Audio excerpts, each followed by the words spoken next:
Jo som en Julián Marcos, som d'Eivissa i estem aquí a Bogotà a veure les instal·lacions deportives de l'Escola del Mallorca aquí a Bogotà, que dirigim fa ja quasi no, ja fa 7 anys que vam complir el 8 de novembre.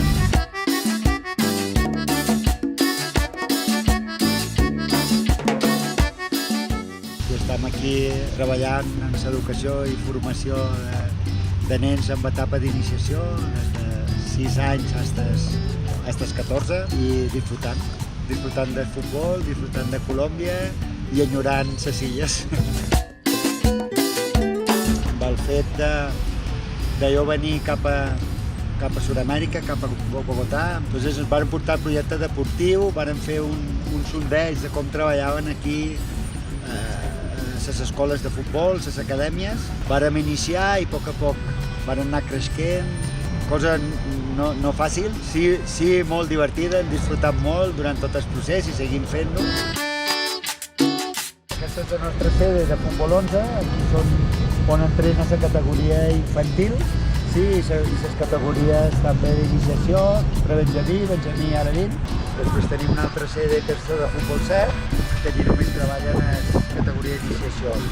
Aquí, com veus, són instal·lacions de gespa artificial, encara que aquí hi ha gespa natural per tot arreu. El que passa que aquí darrere l'Institut Distrital de Renovació de Ports, a través de l'Ajuntament de Bogotà, ens cedeix aquestes instal·lacions amb un contracte de cessió d'espais, d'aprofitament econòmic de cessió d'espais, és a dir, pagam lloguer. És una ciutat molt gran, sí, però amb molt espai obert i molt exclusiva.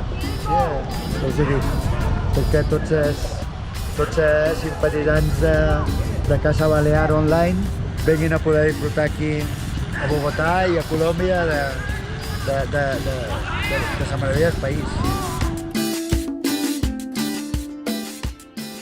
Realment, el projecte va sortir d'una idea de dins de l'associació, de jugadors. Va ser gràcies a la col·laboració de Julián Mir, que era el president de l'associació, i els companys com el Raúl Pareja i sobretot l'Ivan Campo, que per mediació d'ells, des de la distància i a través d'ells van poder firmar el conveni ja fa 7 anys. Colòmbia és un país molt futbolero, realment. Jo, una de les coses que més vaig impressionar és la passió que tenen aquí amb el futbol. Però que coneixen els grans equips, no? on estan jugant els jugadors colombians. Sí, el Mallorca no era tan conegut ni seguit aquí, però realment aquesta feina que fèiem diari de formació, d'educació, que es trasllada a les institucions on nosaltres col·laboràvem a través d'events, intentam sempre portar els nostres colors, el nostre escut i sobretot la feina educativa i formativa. Sobretot això, fent feina i formant persones. Això queda molt clar, les etapes d'iniciació en el deport en general són per educar i formar persones amb valors personals i socials. Però clar, tenim que començar des de los cimientos, no? I anar pujant a poc i que venguin amb una bona base. Tot el que està vinculat a Colòmbia dins del món del futbol té una repercussió mediàtica impressionant.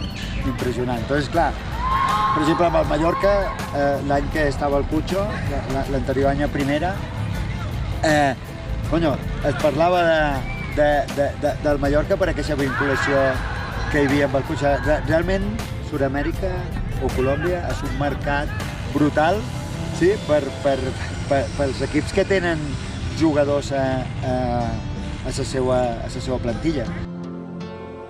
Aquí hi ha molt de talent, jo crec que falta quizá inversió en el que és formació de base, sí? Hi ha molt de recorregut per fer encara i jo crec que això tindria que vincular en els temes de la Federació Colombiana per poder arribar a progressar en aquest sentit, perquè ja t'he dit, aquí juga tothom a futbol. Els fins de setmana, des de les 7 del matí fins a les 6 de la tarda que es posa el sol, hi ha partits de futbol per tot arreu. Bueno, soc el Julià Marcos, sí, soc director i responsable tècnic de la RCD Mallorca de Bogotà, a Colòmbia. Sí, des d'aquí vull enviar un saludo molt afectuós a tots els simpatitzants de Casa Balear Online, sí, i aprofitar per convidar-los a venir a Colòmbia a conèixer-nos, a disfrutar d'aquest meravellós país i de la seva gent, és molt acollidora, i enviar-vos una abraçada molt gran i senyor molt, també, senyora molt, Cecília. Un besito per tots i us esperam per aquí també.